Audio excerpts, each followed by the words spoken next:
യാസീൻ വൽ ഖുർആനിൽ ഹകീം ഇന്നക ലമിനൽ മുർസലീൻ വഅലാ സിറാത്തിൻ മുസ്തഖീം തൻസീലുൽ അസീസിർ റഹീം.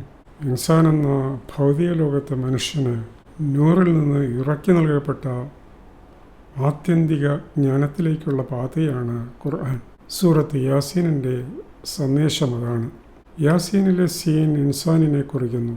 ഇൻസാനായ മുഹമ്മദ് സല്ലല്ലാഹു അലൈഹി വസല്ലമയെ സമയബന്ധിത ജ്ഞാനമായ ഹിക്മത്തിൻ്റെ ഖുർആനിൽ ഹക്കീം ദൈവദൂതനാക്കുകയും സമയാതീത നൂറിൻ്റെ അതിരില്ലാ പാതയിൽ അലാ സിറാത്തിൻ മുസ്തഖീമിൽ ലക്ഷ്യപ്രാപ്തി നൽകുകയും ചെയ്തു. ആ തൻസീൽ തൻ്റെ ദാസനെ റഹീമിൻ്റെ റഹമത്തിൽ ആഴ്ത്തുന്നു. ഖൽബിലെ ആ സാഗരത്തിൽ അൽമിൻ മുത്തുമാലയണിഞ്ഞ് നഫസ് പ്രതാപിയാകുന്നു.